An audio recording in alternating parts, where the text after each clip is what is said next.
Jacob Rothchild dies at age 87. Alright, Shalom Israel. First and foremost, as always, I would like to give all praises, honor, glory, respect, and blessings to Yahweh, Bahasham, Yahweh Shai, Bahasham Rasaha Kwadash. Salutations to the Lord's elect on the four corners of the earth, pushing this truth and sincerity while patiently waiting for Yahweh Shai's return. And double honors to our apostles and elders of Great Millstone, which have taught us everything we know through the spirit and power of Yahweh, Bahasham, Yahweh Shai. And this has been one of the biggest news that's been circulating over the internet lately. One of the biggest, proudest, evil, senile, Edomite devils dies at 87. And this is the second one who pretty much dies, I believe, in the family of the Rothschilds. Okay. Now, if you're not familiar with this guy, especially if you're not in the know, it's not really a surprise if you don't know about this guy, because this family has been living in secrecy their whole entire life. And a matter of fact, in the book of Isaiah, the 29th chapter, it says what? Woe unto them that seek deep to hide their accounts from the Lord, and their works are in the dark. Their works are in the dark, meaning what? Their works are in secrecy. And they say, who seeth us, who knoweth us? They see who seeth us, who knoweth us, meaning what? Meaning these are not people you see every day. You're not going to see them walking down the street on the sidewalk. You're not going to see them,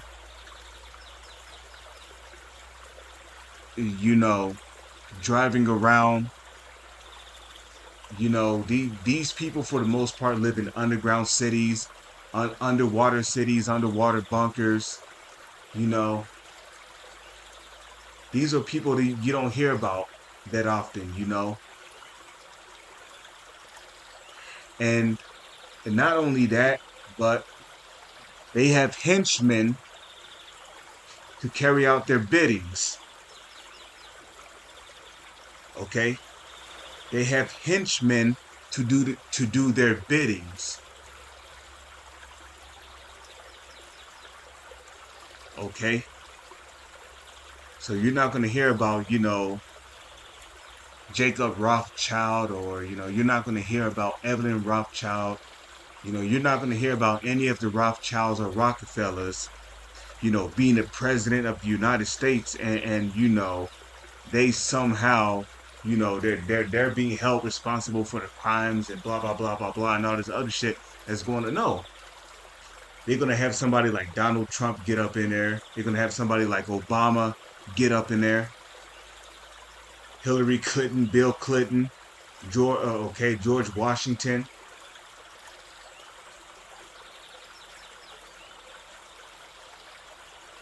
Okay. Donald, well, I already said Donald Trump, Joe Biden, they have the CIA at their disposal. They have the FBI at their disposal. So these people that they don't really lift a finger. Anything they need done, they do it in secrecy. Okay, they have henchmen to do their biddings. Okay, and a matter of fact, if we come over here, right, and we look up the definition for a henchman,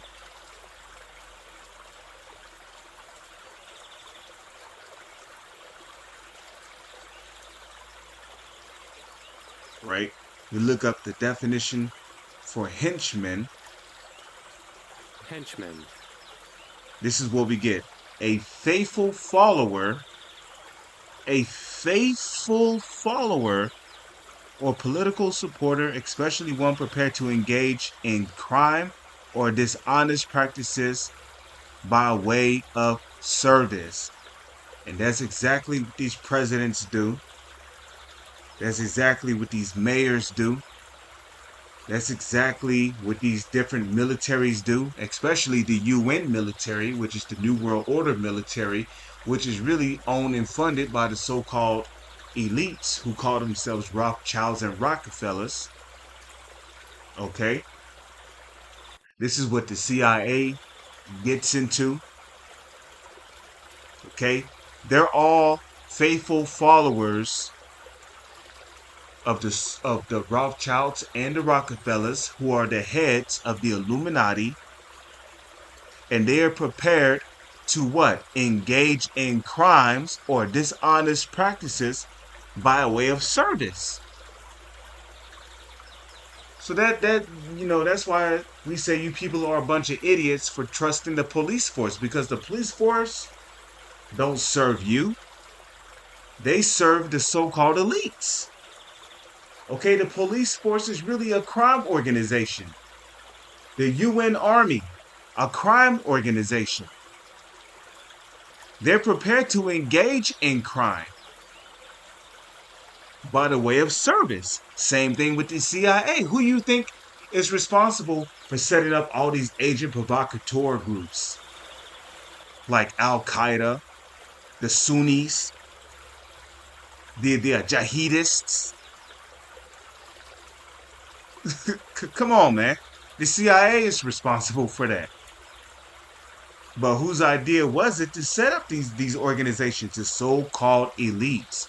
Which is why we come over here to Micah, right? These agent provocateur groups, they're all the ideas of their so-called elites who call themselves Rothschilds and Rockefellers. Okay, the economic hitmen, the chaos spreading in different countries, it's all orchestrated by the so-called elites. Okay, ISIS, they was once a threat, right? That was another agent provocateur group that was set up. Micah chapter 2 verse 1. But woe to them that devise iniquity and work evil upon their beds. And that's exactly what these so-called elites do. Okay, they premeditate how they gonna take down a country, how they gonna overthrow the president of their country so they can set up their puppet leader in that country so they can spread chaos, implement their philosophies, which is really America's philosophies, what? Democracy. Which America's democracy is backed by what? The doest thou wilt doctrine, which was invented by Aleister Crowley. Out of order, you see? And just nothing but chaos and confusion. And this is what they want. Okay, if you look on the back of your dollar bill, what do you see? Ordo ap hail, or ordo ap hail, which is Latin for what? Ordo is Latin for order. Ap is Latin for out of, and then you got chaos, which is Latin for chaos. They want to create chaos so they can get a reaction from the people, and they can come with their solution, which will act as stepping stones to their new world order. And this is what they've been doing for decades, since they've gained control over the whole world.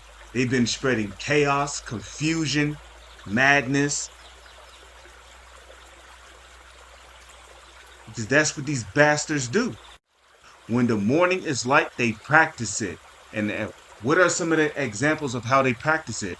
They get in contact with the CIA. They get in contact with the FBI. They get in contact with the UN Army. They get in contact with the president. They get in contact with the lower members of the Illuminati. They tell them, do this, do that. Okay, look at rap music today, man. The latest clown, which they've hired, to spread confusion, is Lil Nas X. Okay, this dude had long hair, which could have been weave, He had on a long white dress and he was walking all effeminate and shit. Meanwhile, he's got a beard and a mustache. Now, a child see that and he's going to be confused because a male is supposed to be a male is supposed to be raised to be a man. A man is not supposed to walk all feminine. He's not supposed to wear that which pertaineth to a man. You know. So you know that's these bastards' idea right here. They basically told Lil Nas X, look, if you want more money, you're gonna have to put on a dress. You're gonna have to walk all feminine. You're gonna have to have long black hair.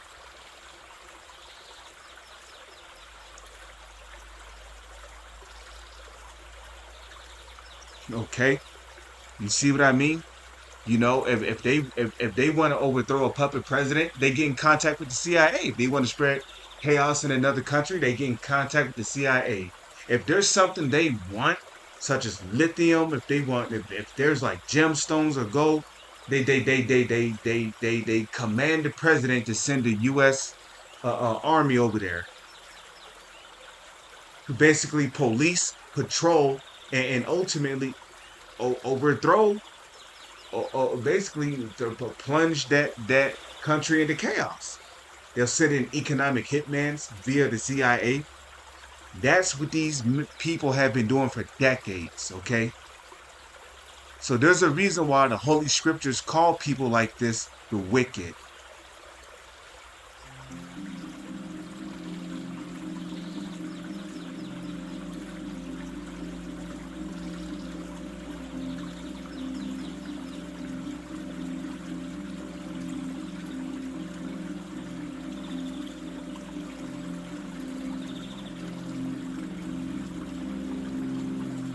And the reason why he's a passionate supporter of those gutter rats in the land of Israel is because he's an Amalekite himself,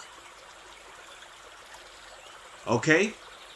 And those people in the land of Israel calling themselves Jewish, they're not Jewish. They are Amalekites. And when you look up, when you do your research on Amalek, right? When you do your research on Amalek, you find out that he's a descendant of Esau. So these people are really Edomites, man. Anybody who is a descendant of Esau is an Edomite.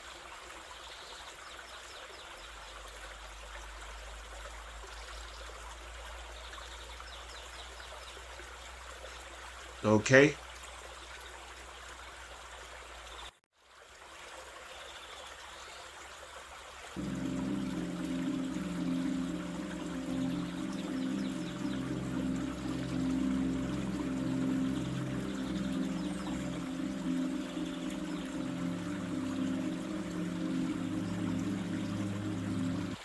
Yeah, they financed because, well, like the saying goes, right? Let's read that again.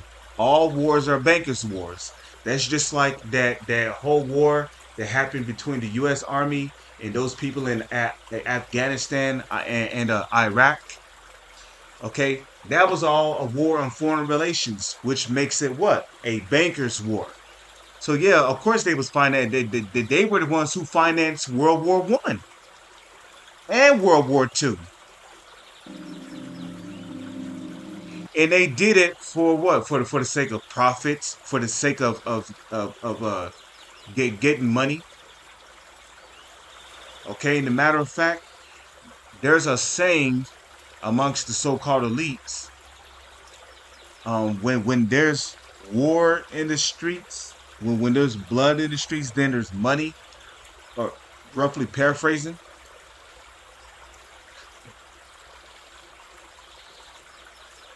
Okay. See if I can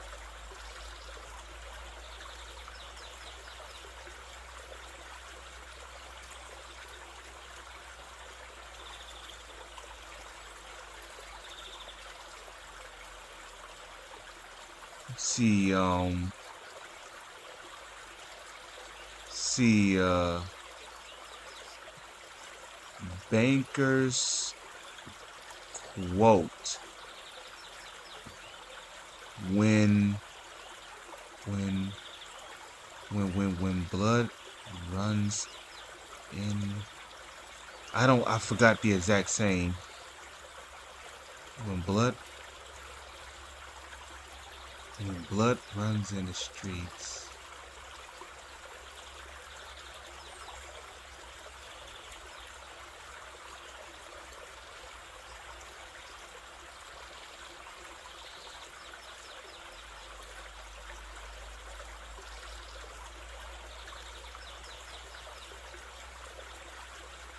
Blood runs in the street. When blood runs in the streets. Let's see here. Okay, here we go. Nathan Rothschild, right here, right? This was a quote by Nathan Rothschild. It says, a 19th century British financier, right? Just like Jacob Rothschild, and a member of the Rothschild banking family is credited with saying that the time to buy is when there's blood in the streets.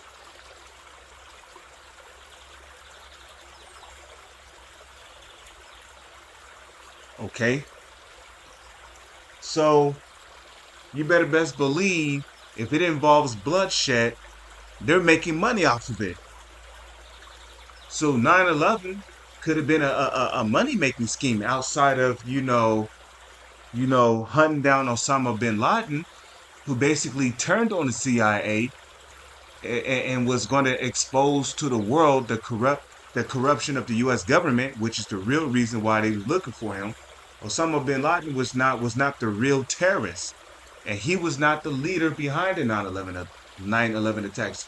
The real ones behind the 9/11 attacks is really these motherfucking bastards right here. Okay, the Rothschilds, the Rockefellers, the ones who gave the okay for the U.S. government to conduct, you know, the demolition of those buildings, because ain't no airplanes hit those buildings.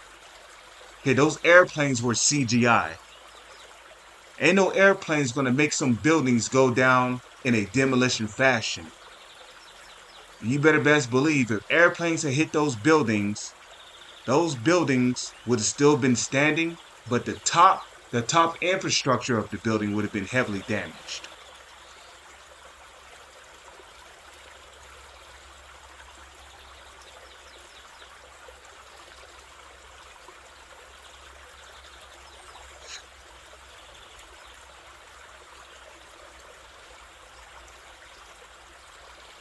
Okay? So at the end of the day, it's the so-called elites who are responsible for that going down, for the sake of going after Osama bin Laden, and for profiting off of the war between the U.S. and those Arabs, the Ishmaelites. Okay, so at the end of the day, who profited the most? And here it is, you U.S. soldiers, right? You was going over there to fight a war, thinking that you was fighting a war to protect your country against terrorists or invaders, when really you was fighting a war on foreign relations. You was really fighting a banker's war.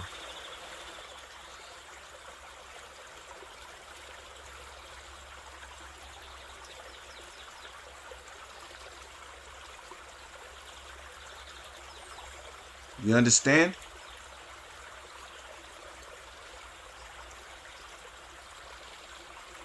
So just like Nathan Rothschild said, you know, uh, it's hot time to buy when there's blood in the streets. So yeah, of course they financed the British wars. It was all a profiting scheme. Okay, which is why in Second Corinthians, right, 2:11, it says what? We are not ignorant of Satan's devices.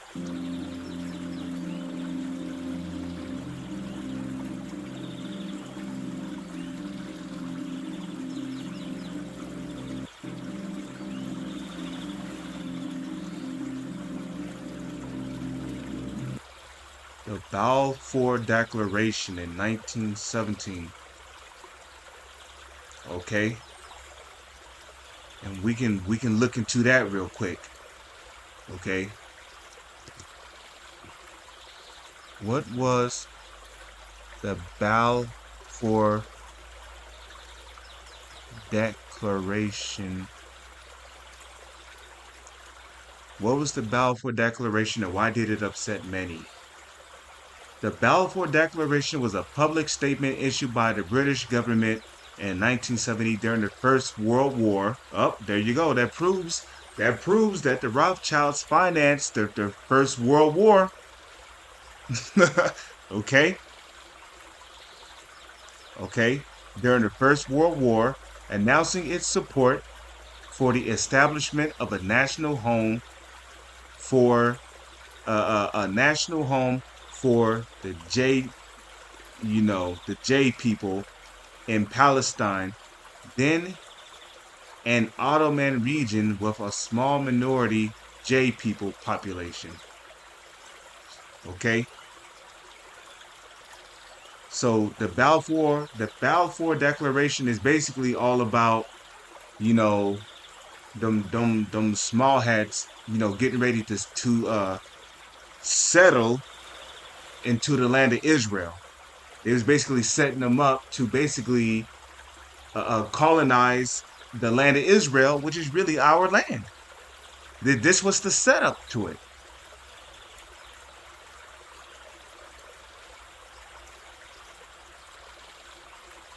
But anyways,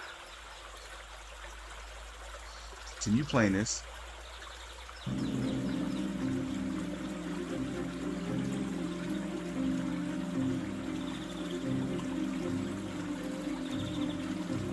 Oh, what I tell you, which eventually led to the establishment of Israel in 1948.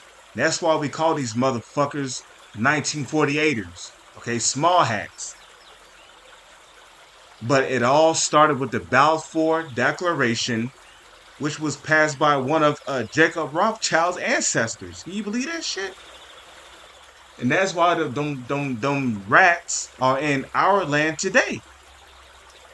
It started with the Balfour Declaration, which was passed by his uncle. Let me see. Let's go back a bit. Let's see.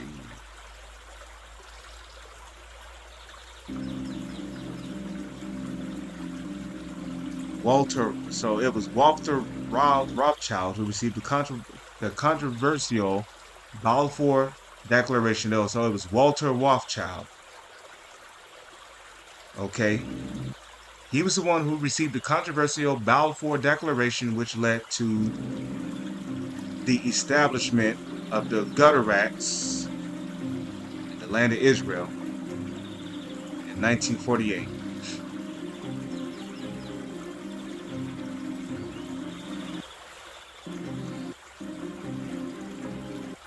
And the Nakba, which saw the killing of 13,000 Palestinians.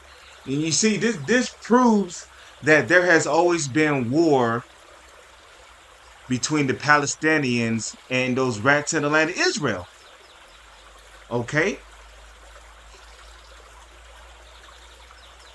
You see what these devils do? You see what they do? Okay, those Palestinians was over there first. But what happened? Esau went over there. They declared themselves the inhabitants of the land and started killing these people off. And what happened? The remaining survivors felt like they was forced to relocate. Well, which also leads to verse 2 of Micah, the second chapter, Micah 2, verse 2. And they covet fields and take them by violence. Okay, let's look up this word violence. Because wherever these devils go, whatever they see a land they desire that they want, they'll murder, they'll rape, they'll rob, they'll steal until the people feel like they're just forced to leave their country. I mean, we're seeing it right here.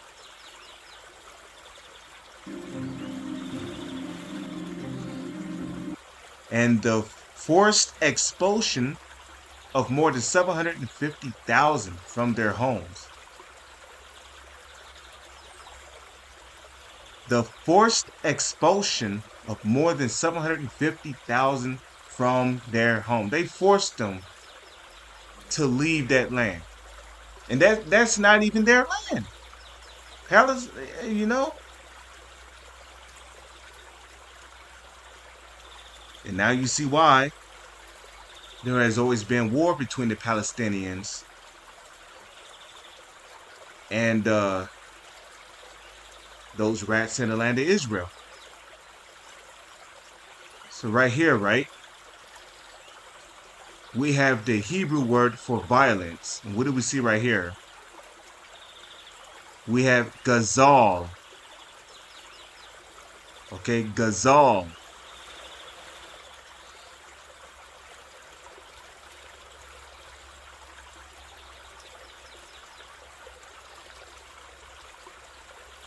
And what do we see right here for gazal? To tear away. Look at that, to tear away. Okay, these people were torn away from the land of Palestine. To tear away, seize, plunder, tear off. And these are all the definitions for the word violence. Pull off, rob, take away by force. You see that? Take away by force. And the forced expulsion of more than 750,000 Palestinians from their homes, right? To take away by force, to tear away, rob, seize, plunder, to be robbed, to be taken away. Yeah, they took away a huge portion of the land of Palestine and basically said, look, this is our land now. Okay? Primitive root, okay, to pluck off, to flay. When you flay something, you tear it off and you basically toss it aside. Strip or rob. Catch, consume, exercise, robbery, pluck off, right? Rob, spoil, take away by force, violence, tear. There you go. Okay? Take them by violence. The Hebrew word there is gazal. Okay? So that's what they did, man. Okay? And they covet fields, right? And they covet fields and take them by violence, and houses and take them away. So they oppress a man in his house, even a man in his heritage. And that's what they did. Especially to the Israelites. They oppressed us because of our nationality, our heritage, and basically beat our heritage out of us during the time of slavery. So then, when we were emancipated, which the word emancipate means to transfer, right? Basically, we ended up going from physical slavery to a mental slavery because we no longer had the names anymore, the name of the Heavenly Father or His Son. We didn't know who we were as a nation of people no more, because when the old generation dies off and a new generation is raised up, especially not being raised in their customs or what their nationality is, or what they're supposed to, what their purpose is in life, they grow up in a heathenistic state of mind. So, we as children grew up believing we were black, Mexican, Puerto Rican. We believe that the Ishmaelites were Arab, which they are Arabs. The Ishmaelites are the Arabs, but we didn't know that. We used to know that when we first came over here on slave ships. We knew that the Africans were Hamites when we came over here on slave ships. But all that information was beaten out of us during the time of slavery, and they show you that in the movie Roots. Okay, when Kunta, which I'm pretty sure he wasn't saying my name is Kunta when he was getting whipped on the back, but when the slave master was whooping Kunta on the back, right, in the movie Roots, the slave master kept questioning him. What's your name, boy? How? Kunta. He said, nah, boy. Oh, your name is Toby. And he kept repeating the process over and over and over until Jake just gave in. And right before you know it, Jake was calling himself Toby. He wasn't calling himself by his Hebrew Israelite name. And basically, Esau did not want us having any remembrance of our Hebrew heritage. Because when we first came over here to the Americas on slave ships, we had Hebrew Israelite names. We knew the name of the Heavenly Father and the Son.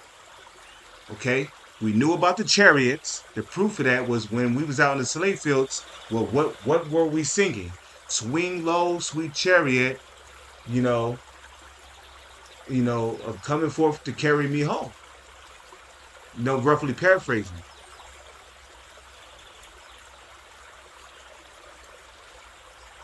But eventually, even the knowledge and the information of the chariots was beaten out of us. And then when we came back in another generation, Esau told us, though he basically told us that it was buggy, bald head, green, buggy eye aliens riding in UFOs. Sipping 40s. Speaking in bebop code.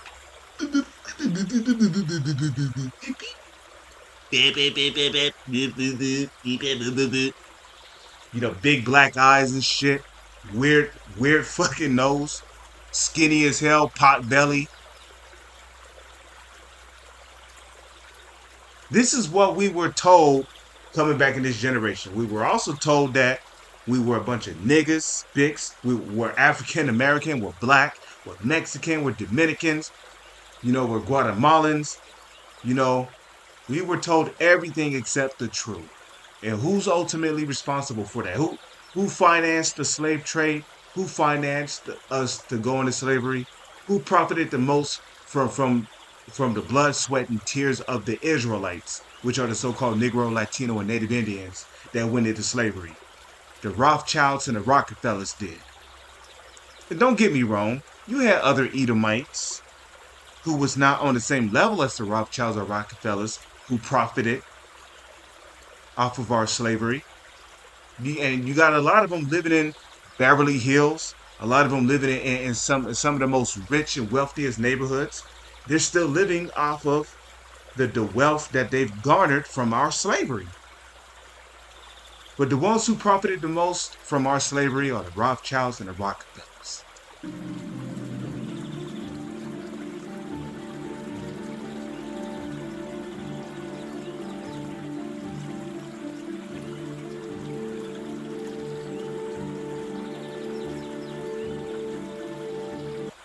Rothschilds were behind various plots to control the U.S. government.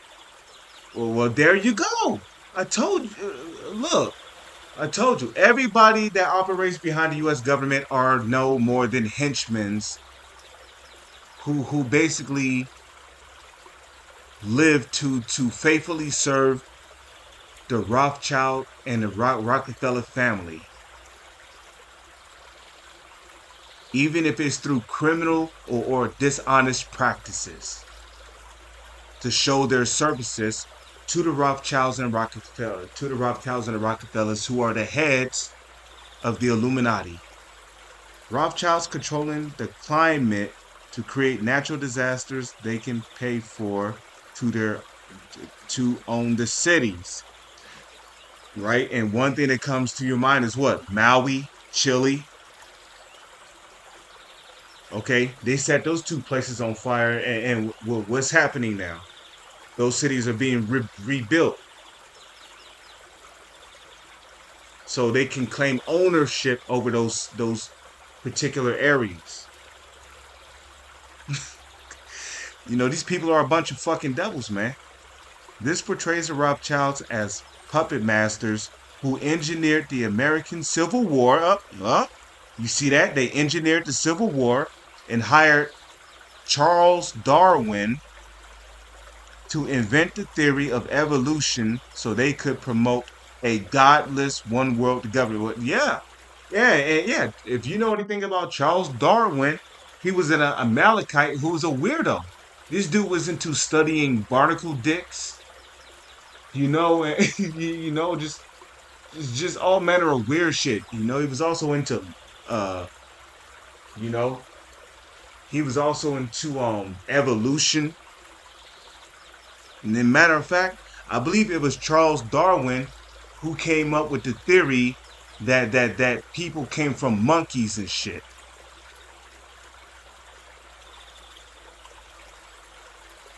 you know, which completely goes contrary to the Holy Scriptures because in the book of Genesis, it tells you, let the waters bring forth the moving creature. That's why our bodies are made up mostly of water.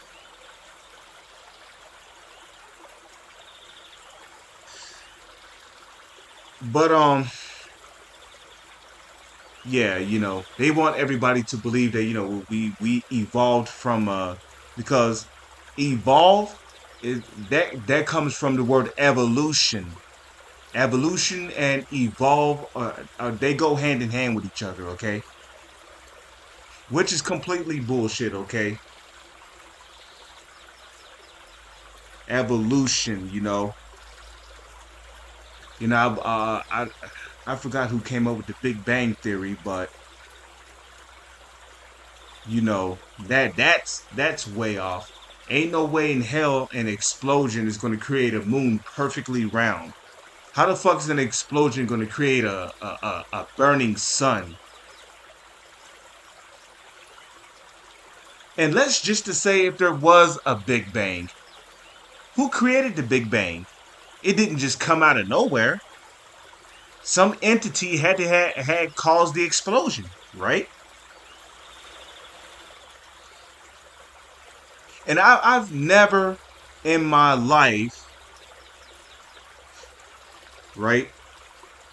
I've never in my life saw an object get blown up and something perfectly as round as a ball come out of it. And explosions don't create life. It destroys it. But again, the Holy Scriptures tells you how the heavens and the earth was created. Okay? It tells you who created the sun, who created the moon, who created the stars, and who created the earth. It tells you all that. And then you got many of these hundreds of thousands of other planets out there. The scriptures tells you who created that. John the 14th chapter. Yahushua said, I go and prepare a place for you. What do you think he was talking about? You think Yahushua was up there building houses and shit? No. No. He was preparing planets. Planets. Okay. Because, hey, the Lord knows Jake like to fuck. So yeah, it's gonna be Israelite women popping out Israelite babies left and right. It's gonna be heathen women popping out Israelite babies left and right. And the earth is not gonna be able to contain all of us. The Lord said that we shall be as the stars of heaven. The stars the stars up there in what the world calls space is innumerable. You can't count them. they're infinite. But anyways, you know, the Rothschilds as the puppet masters, right, who engineered the American Civil War and hired Charles Darwin to invent the theory of evolution so they could promote a godless one world government, right? A godless one world government. And the first thing that comes to my mind is Psalms, the 10th chapter. Let's get that real quick. Book of Psalms, you see? But the thing is that he's up in the Jacob Rothschild is in the spirit world now. He's in paradise, but he knows that the next time he's reincarnated, he's going to be a slave in the kingdom of heaven.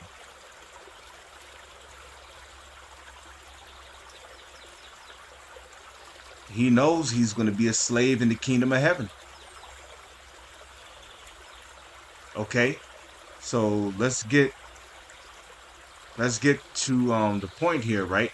The book of Psalms, chapter 10, verse 4. The wicked, through the pride of his countenance, will not seek after Yahweh. Yahweh, Bahasham, Yahweh Shai is not in all his thoughts.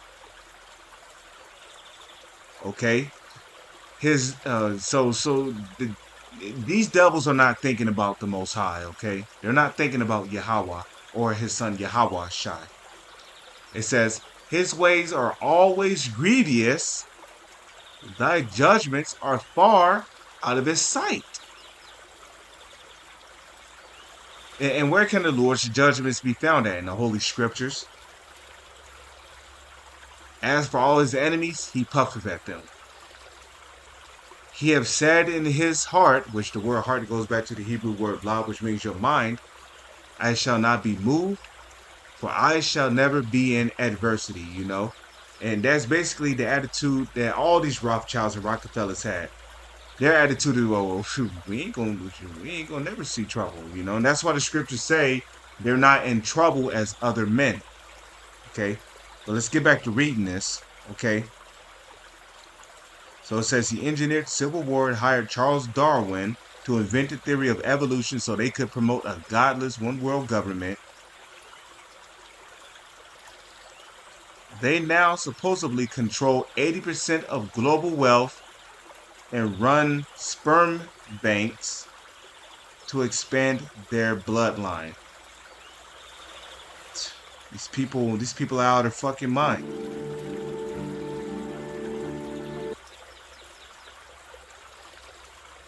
Okay. And that's why the scriptures also say this. Let's get that in the book of John. The book of Hebrews. Hebrews chapter 12, verse 16.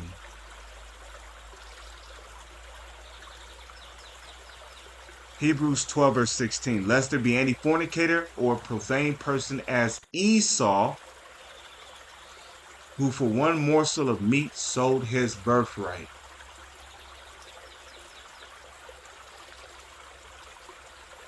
Okay?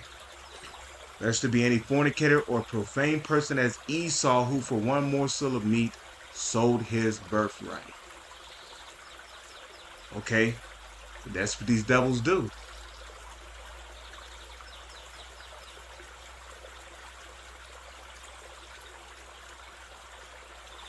Okay? And that's what their forefather Esau did, right? And the scriptures call them profane, you know.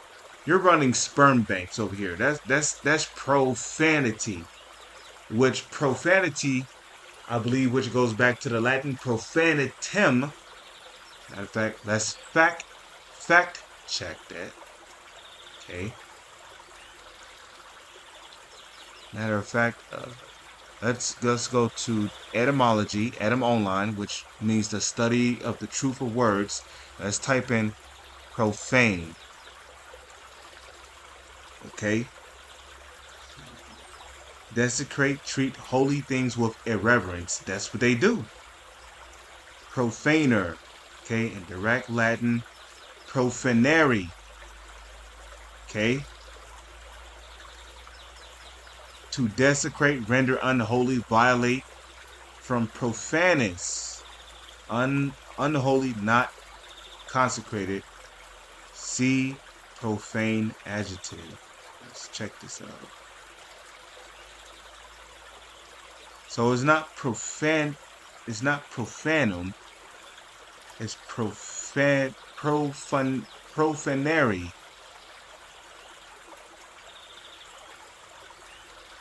Or profanus.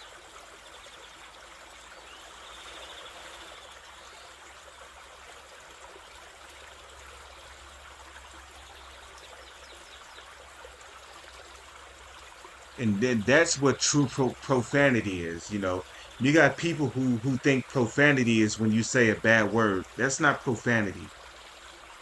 Profanity is when you treat something holy or sacred with irreverence. Like you just don't care about it. You know, like taking your rod and sticking it in the butt of a woman, a man, a little child. That's profanity. And by the way, that's what the Rothschilds and the Rockefellers are into.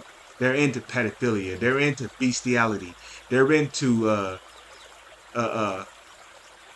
they're into They're into drinking blood, worshiping idols, which is all profanity. Okay. Now, just real quick, so I know Google has a Latin translate. Let me see. How do you say profane in Latin?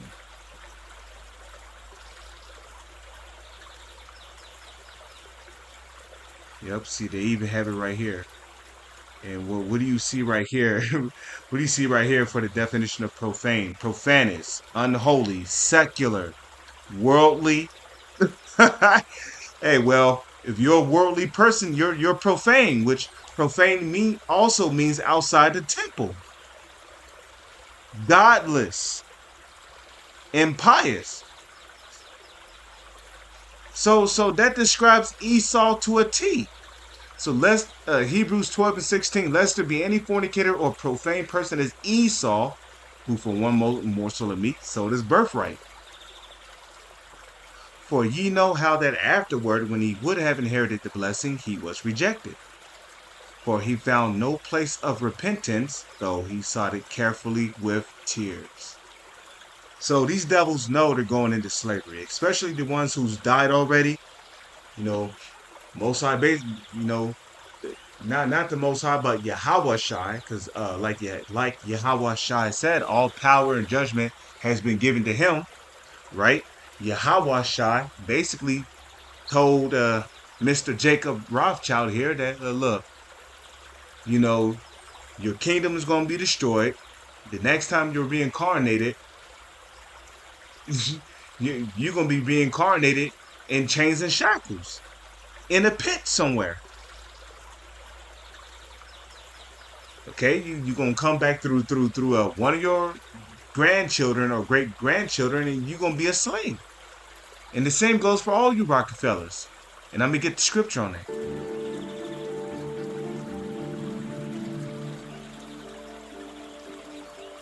Rothschilds have the power to control international banking and financial institutions, control governments, and dominate the world by fanning rivalries. Yep, rivalries, right? Like between North and South Korea. Look at that. How are they fanning rivalries between North and South Korea? By sending the U.S. over to South Korea, setting up bases in South Korea, which is ultimately pissing off the president of North Korea and causing them to make death threats to the U.S. Like, look, you motherfuckers are tripping, you know?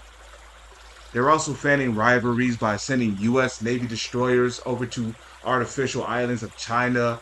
You know, they're fanning rivalries between Taiwan and China by basically making the U.S. take Taiwan's side. You see what's going on here?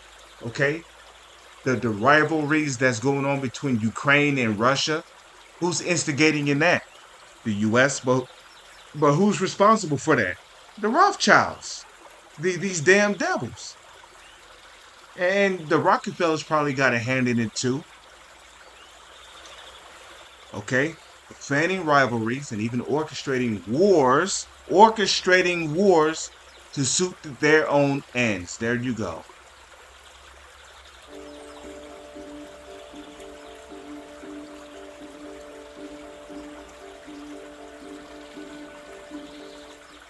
More than 1 billion. Get the fuck out of here. That nigga had way more than 1 billion. That dude's a trillionaire. He owned banks. He's a trillionaire. Anyways, let's get the book of Psalms. Talking about 1 billion. Come on, man. He's a fucking trillionaire. Okay? The book of Psalms, chapter 149. And then I get the parable of Lazarus and the rich man. Let's see. Let's just start at verse 1.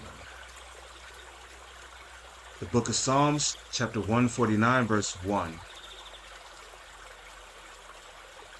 Praise ye Yahweh, Sing unto Yahweh a new song, and his praise in the congregation of saints. Let Israel rejoice in him that made him. Let the children of Zion be joyful in their king.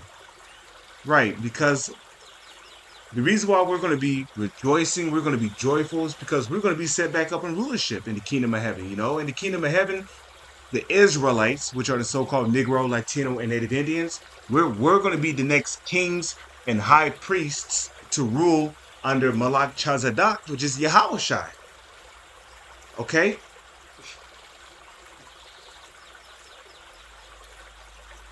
Okay? But that's going to start with the elect. And we're hoping to be of the elect, to be counted worthy to partake in that rulership. Okay? So let them praise his name in the dance. Let them sing praises unto him with the timbrel and harp. You know, we're gonna be playing, we're gonna be jamming in the kingdom, man. We're gonna be singing praises unto Yahweh, Bashem, Yahweh Shai. Okay? Well, we're talking about real music, not this Israelite rap music that Jake is creating on this side, man. You know, you over here making songs and rap music unto the Lord in a bastard language on top of that. Okay, in the kingdom of heaven, we're gonna go back to speaking our native language, which is Paleo Hebrew.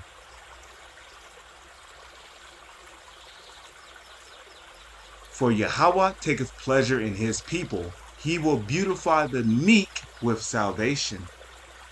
Let the saints be joyful in glory. Let them sing aloud upon their beds. Let the high praises of Yahweh, Bashem, Yahweh Shai be in their mouth and a two-edged sword in their hand, to execute vengeance upon the heathen and punishments upon the people. Okay? To bind their kings with chains. Jacob Rothchild was a king. But luckily for him, he's not going to get his ass beat when he come back. You know what I mean, he's not going to get his ass beat on this side when Yahushua comes back. But he's going to get his ass beat in the kingdom of heaven, though. You're not getting away, your Mr. Burns looking ass. Yeah, you ain't getting away. Okay, but all of your current king and rulers among the Rothschilds and Rockefellers, you're gonna get that judgment. You're gonna get chains slapped on you. You're gonna get a foot put in your ass. You're gonna fucking. We're literally gonna fucking Sparta kick your ass right into slavery.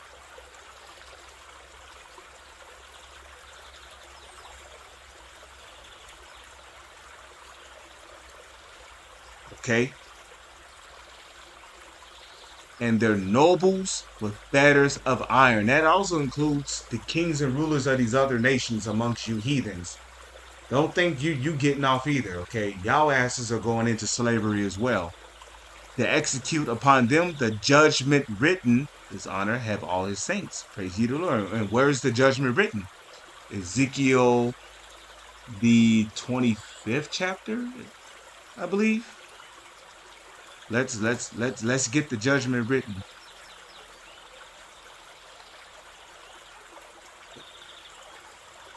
Ezekiel, go to 25 verse.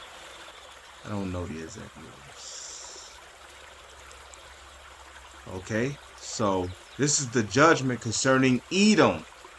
This is the judgment that because this guy's an Edomite. Okay, he ain't no Jew. He's an Edomite. Talking about Jacob Rothschild. He's an Edomite. He knows he's an Edomite. Okay, and he's currently sitting on the left hand side of the Heavenly Father because he's the wicked. Okay, Ezekiel 25 and 12. Thus saith Yahweh, Bahashem Yahweh Shai, because that Edom have dealt against the house of Judah by taking vengeance. And when did he take vengeance? During the time of slavery. And even before then, we got to go, we got to trace their track records all the way back to the Greeks. because Esau's uprising really started with the Greeks. It started with Alexander the Greek, and then when he died, his four generals took over: Cassander, Lysimachus, if I'm saying that correctly, Cassander, Lysimachus, Ptolemy, and Seleucid. These are the four generals who basically crowned themselves and made them pronounce themselves kings and rulers. Okay, but during the time of Greek rule, they was putting hell on Jake. Okay, they had us just read the book of First and Second Maccabees. It's all about the Greeks putting hell on us. You know, especially when Antiochus Epiphanes came up into power. What was he doing? Being a straight up demon to Israel, man. Okay, he was killing Israelite civilians, killing babies. He was forcing Israelites to sacrifice pork in the temple. You know, he desecrated the temple. And then during the time of the Romans, we was being oppressed. They made us tributaries. They made us pay taxes.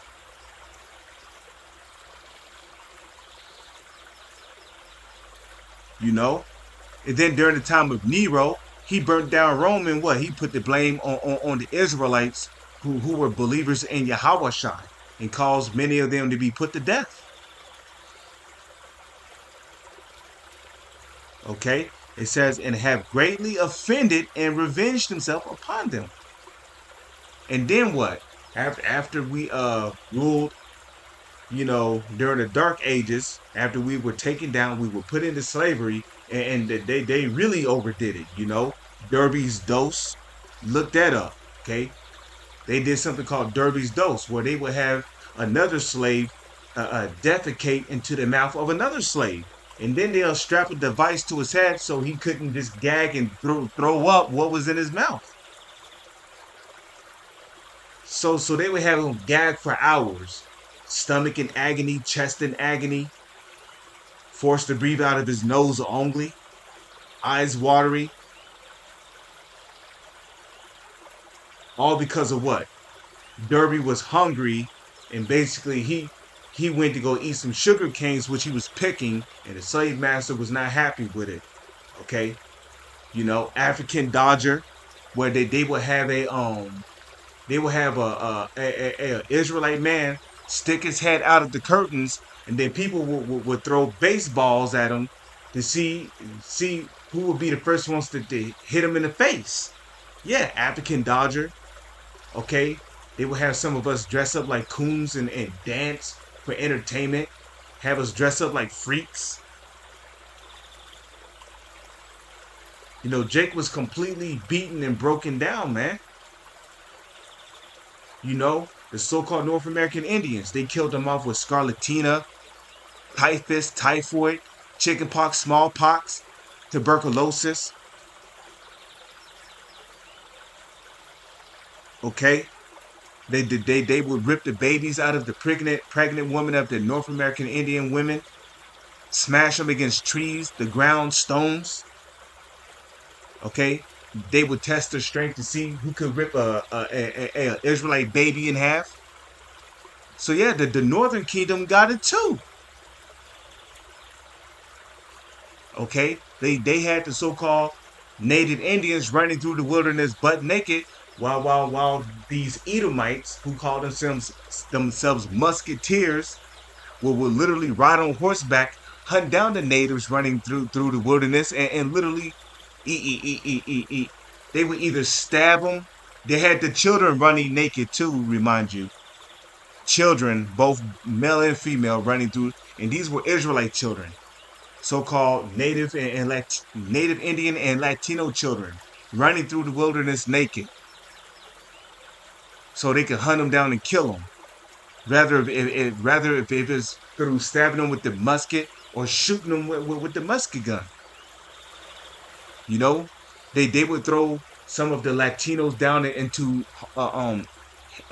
man-made spike pits. Okay, and as for Judah, Benjamin, and Levi, okay, look up gator bait. gator bait, or they would call it gator boo or gator bait. They would feed particular Negro, West Indian, or Haitian babies to alligators. They would even use them as bait to catch particular alligators. And the list goes on and on and on and on and on. Okay, they would kill off the Israelite men, rape the woman, have children by her, and then when they felt like they did not need her anymore, what would they do? They would basically murder her. She was killed off. So a lot of tears came out of the Latino and the Native Indian women, as well as the so-called Negro, West Indian, and Haitian women. Okay? Tears. Yeah. And Yahweh Shai spoke about the tears. Therefore, thus saith Yahweh, I will also stretch out my hand upon Edom for what he did to us during the time of slavery, right?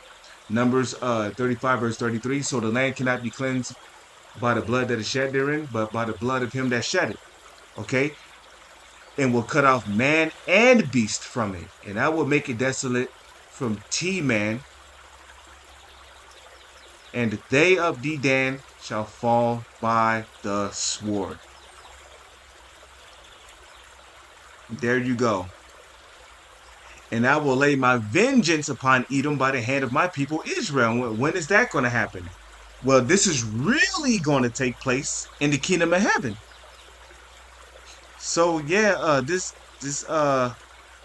man right here, he's going to come back as a slave in the kingdom of heaven, and the Lord is going to allow us to get our payback, right? Second Thessalonians 1:6, seeing it is a righteous thing with Yahweh Bashem Yahweh Shai to recompense tribulation to them that trouble you. Okay? And they shall do in Edom according to mine anger and according to my fury. And they shall know my vengeance, save the Lord.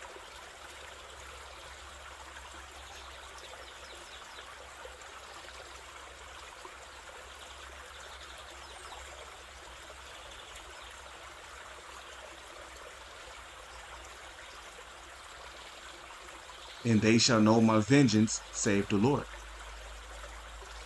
So yeah, like Apostle Rakai would say, the big payback is coming. Now let's get into the parable of Lazarus and the rich man.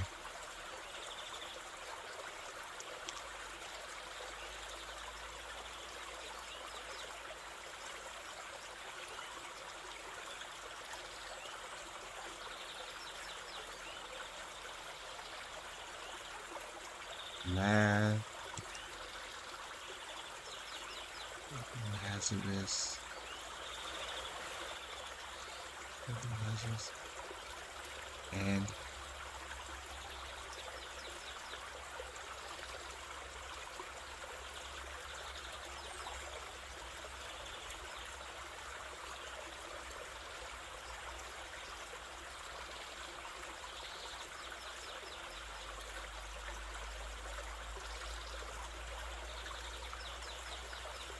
KJV. Let me type in KJV. Excuse me. Did I type in V? Yes, I did. Okay. So Luke 16, right? So I'll go to Luke chapter 16, verse 19 in the Blue Letter Bible. Luke chapter 16, verse 19. So here we see the subheading, right? Which is what? The rich man and Lazarus. Now, Lazarus is a metaphor for the Israelites. Okay? And the rich man is talking about who? The Edomites. Okay? Which I might have to do a separate video on this. But for now, I don't want to make this video too long, so it says Luke chapter 16, verse 19. And there was a certain rich man which was clothed in purple and fine linen, and fared sumptuously every day. Right? And this rich man is talking about the Edomites. And that's starting with the top Edomites, which is the self-proclaimed white man, starting with the so-called elites, trickling down to the rest of their nation of people.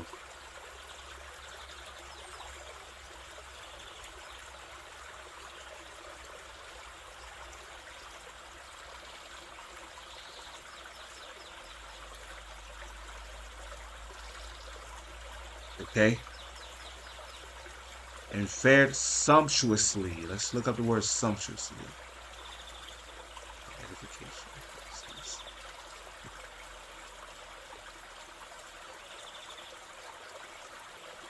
Strong's G 2988. Lampros. Lampros. Lampros. And what do you see? Splendidly, magnificently, of sumptuous living. Right? So let's come over here and let's look up the definition for sumptuous. Sumptuous. Did I spell that correctly? Sumptuous meaning. Splendid and expensive looking. Okay, the banquet was a sumptuous, luxurious meal. So sumptuous basically means you're living you're living the high life. That's what it basically means. You know, and you look at this man, his suit don't look like your ordinary suit that you would get from a suit factory or the Burlington Coat Factory. No, his suit looked like some high quality shit, you know.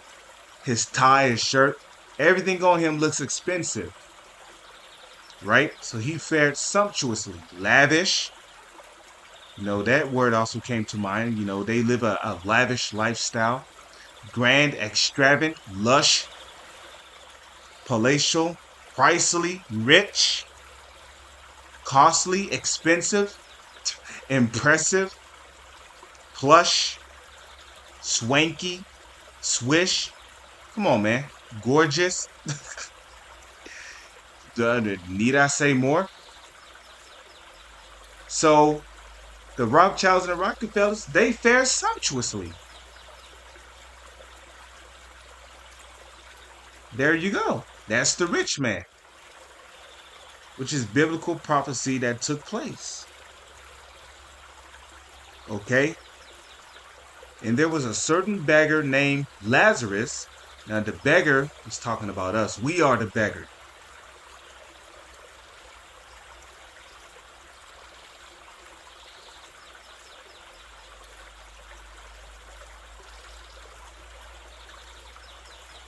Okay? So there was a certain beggar named Lazarus. These are the Israelites, right? Now, in the book of Deuteronomy, the 28th chapter, did not the Lord say that we will be at the bottom and we shall go to our enemies for the one of all things? So we are the beggars, you know. And when you're a beggar, right? Let's look up the word beggar.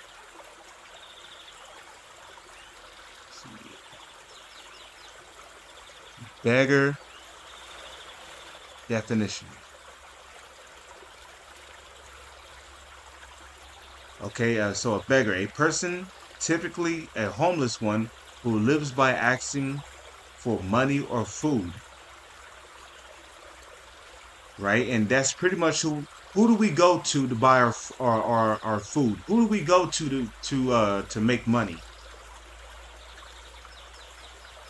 We go to Esau. Okay, the Lord said he would be the head, right? In Genesis the 27th chapter, did not Isaac tell Esau that he will have the fatness of the earth? Esau has the fatness of the earth, fulfilling the prophecy of Job 9 and 24. The earth is given into the hands of the wicked, a person of a specified type, especially one to be envied or pitied. Okay, and what do you see right here? Reduce someone to poverty. We've been reduced to poverty. Remember, at one point, we used to be rulers. We used to be kings. We used to be princes. We used to rule over Germany, over Russia, over Europe. So what happened? Well, when Esau rose up to power, we got reduced to poverty. But it was all to fulfill prophecy. Going back to Deuteronomy, the 28th chapter, where the Lord said, what did the Lord say in Deuteronomy, the 28th chapter? Let's get there real quick. Deuteronomy 28. The Lord said that the stranger that is within thee shall get up above thee very high, and thou shalt come down very low. Meaning what? We was going to be reduced to poverty. See, the Lord is not a man that he shall lie. Okay, Deuteronomy 28, verse. Let's do this. Okay.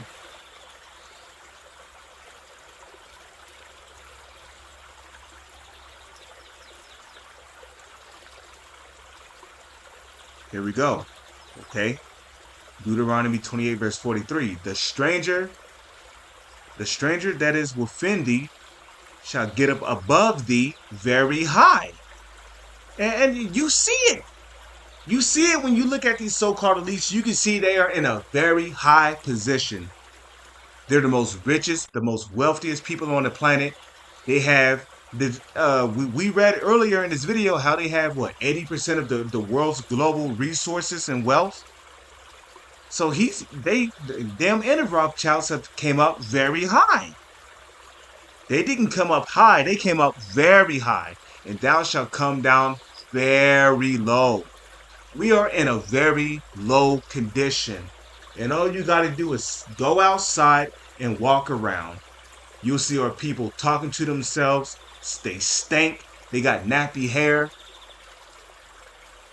Okay? Some of them smell like piss. You know? I was sitting next to an Israelite woman one time. I believe it was a week and a half ago. She smelled like doo-doo. I was like, damn. I almost... And she... Oh my God. She sat at the back of the bus where I was at. I was heated. I was so mad. I literally opened up the bus windows because she smelled so bad. She literally smelled like shit, man. You know? And then she was obese on top of that. You know? You walk past the alleys, in particular parts of the neighborhood, it smelled like piss.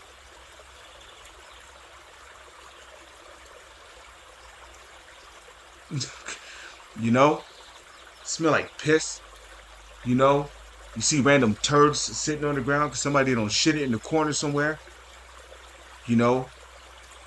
The majority of the homeless here in America is mostly our people. And that's because a lot of them is just being released out of prison and they basically can't get a job, you know, which goes back to Obadiah the first chapter where the Lord basically said, thou has had a perpetual hatred, that thou has held thy hatred forever. So we came down to a very low estate. You know, you got niggas calling themselves Kemet. You got niggas calling themselves Moors, Hindus, Muslim. You got niggas worshiping idols. We've come down to a very low state, man. But hey, the water Yahweh Shai for giving us this truth. Because this truth, this gospel is all we have, man. You know? That's why the scriptures speak about holding firm to this gospel. Okay? He shall lend to thee, and thou shalt not lend to him. He shall be the head, and thou shalt be the tail. There you go. The most high, Yahweh Bahasham, Yahweh Shai have made that clear. So Lazarus is the beggar, right? Lazarus would represent the Israelites who was reduced to poverty. We were reduced to nothing, man. It says, and there was a certain beggar named Lazarus, which was laid at his gate, full of sores. And what do the sores represent? Well, the sores represents starting with us not knowing who we are as a nation of people. That's a sore right there. If you calling yourself black, you know, you calling yourself a Mexican, you said, no. Said, no, Holmes, I'm Latino. Well, you gonna fucking melt. The Lord's gonna leave you here and melt your ass. You want to be Yahushua is not beaming up Latinos, man. He's beaming up Israelites, which are the so-called Negro, Latino, Native Indians. Okay, but again, if you calling yourself a Latino, you're full of sores. If you're committing adultery, you're full of sores. If you're eating pork, you're full of sores. If you're being a mo, if you're getting tattoos, you're getting edge ups, you got dreads, you're full of sores. Your job is not paying you enough. You living from check to check. You're full of sores, man. Okay? And desiring to be fed with the crumbs which fell from the rich man's table. The crumbs represents, the bag, reparations.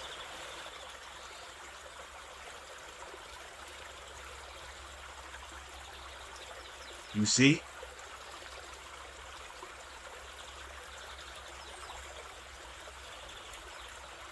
But did we get reparations? No. You know, and you gads, you're a bunch of fucking stupid ass milk duds. Just because Esau gave you a casino and a little bit of land, you think he's giving you reparations? He ain't even give you crumbs. And he's still over you. Anyways, moreover, the dogs came and licked his sores. Who are the dogs? That's talking about the other nations. Okay?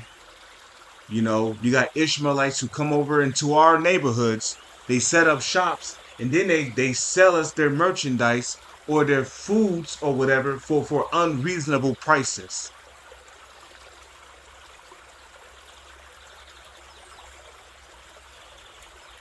You know, 3 fucking cans of Arizona iced tea is now $4.50.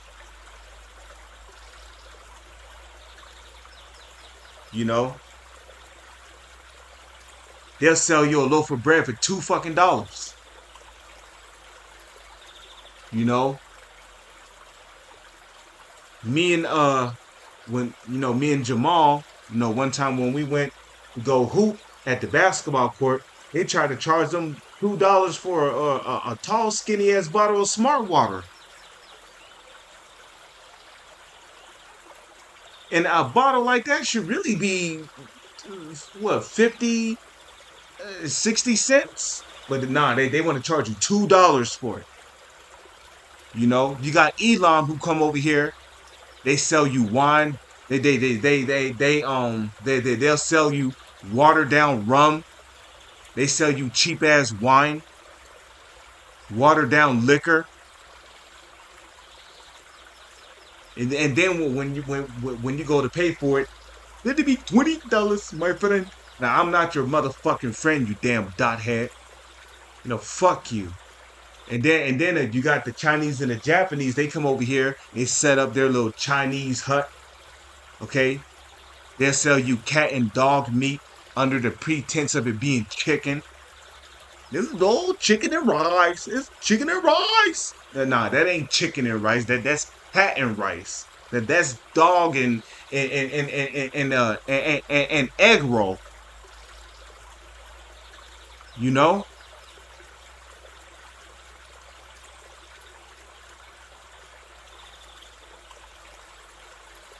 they pretty much set up businesses and they have an establishment. They make money, then they go back to their countries being set for life. Them and their whole family. Okay, so these are the dogs that licked our swords. Ham. They come over here. They set up their little African hut, sell us their little bullshit. Ham. They come over here. They like to sell you incense and a bunch of other shit. You check this out. This is from Sudanese. I don't want your fuck your incense. This is Salakia, but fuck, man. You know. And I don't know what the Hawaiians, the Japheth be doing. I don't know what they do over here, but I'm pretty sure we were oppressed by them. We're oppressed by them too. No, so we're on the fucking bottom, man. You even got these low-level heathens over us. Starting with the top heathen, which is Esau. And it came to pass that the beggar died, right? And was carried by the angels into Abraham's bosom. Now, this is not talking about, Lazarus was basically laying in Abraham's chest and shit. Nah, man, that's not what it's talking about. That's talking about this right here.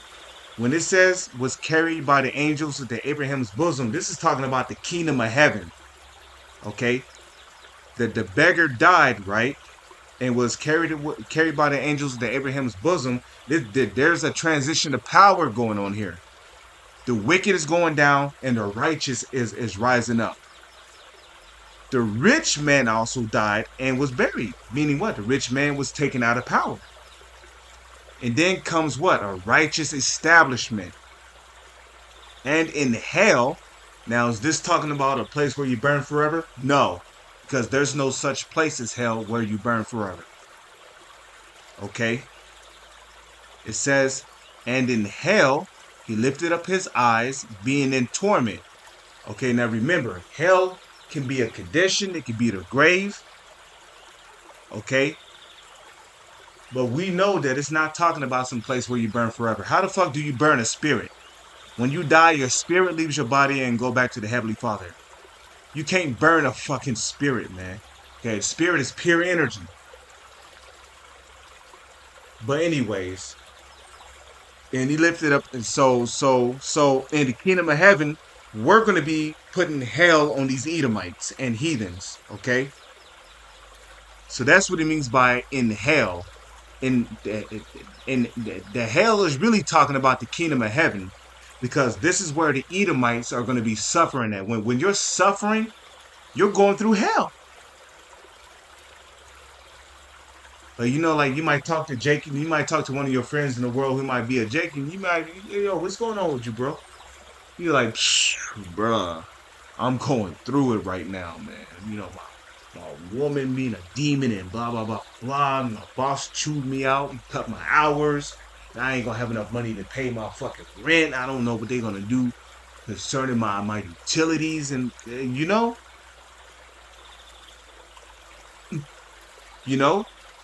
going through hell. Especially when your whole check got to go towards your car note and rent, and you're pretty much broke till your next paycheck, which you don't get until the next 2 weeks. Yeah, you're catching hell. You going through it, man. Okay. So in the kingdom of heaven, we're gonna be putting hell on these heathens, especially the Edomites, which is the self-proclaimed white man, starting with the so-called elites, trickling down to the rest of their nation of people. Okay, and just because you look like a so-called white person does not mean you are an Edomite. Okay, because there's Israelites that look like so-called white people. But what determines if you're an Israelite is if your father's lineage on your father's side goes back to a so-called Negro, Latino, or Native Indian. Because the so-called Negro, Latino, and Native Indians are Israelites. And in hell, he lifted up his eyes, being in torment. Yeah, because, in the kingdom of heaven, they're going to be getting a foot put in their ass. And see if Abraham afar off and Lazarus in his bosom. Meaning what? We're going to be in the kingdom of heaven chilling. Going to other planets. Women. Hey, we're going to be the new superstars in the kingdom of heaven. Now, fuck the superstars. We are going to be the new supernovas in the kingdom. Okay, women is gonna be begging. Women is gonna be begging to be with us. Okay, but ain't nobody gonna want to Edomite. A woman might see an Edomite and be like, ugh. He's all hairy, musty, he stink. He got missing teeth. Okay. And he cried and said, Father Abraham, have mercy on me and send Lazarus that he may dip the tip of his finger in water and cool my tongue. For I am tormented in this flame. And you know what it means to be tormented? It means to be tortured. Okay, let's look up the word torment. The word torment means to torture. So we're going to be torturing you Edomites in the kingdom and you heathens, but the Edomites are going to get it the worst. Let's look up the word torment. Torment definition. Okay, torment. Severe physical or mental suffering. There you go. Okay, cause to experience severe mental or physical suffering. And what do we see right here? Torture. Torture, afflict, harrow, plague, distress, agonize, cause suffering to, cause pain to. Okay? Pain, mortify, trouble, abuse, maltreat, excruciate. Okay? Did not. Well, when Yahweh was crucified, didn't he not go through a excruciating pain? So it's going to come right back on you Edomites. But that word torture is in there. You see that? Okay, so let's go back over here now. Okay. For Abraham said, Son, remember that thou in thy lifetime receivest thy good things, and likewise Lazarus evil things. Right. And what are some of the evil things that our people catch? Police shootings, you know, getting thrown in prison for 10 to 15 years for stealing a damn candy bar.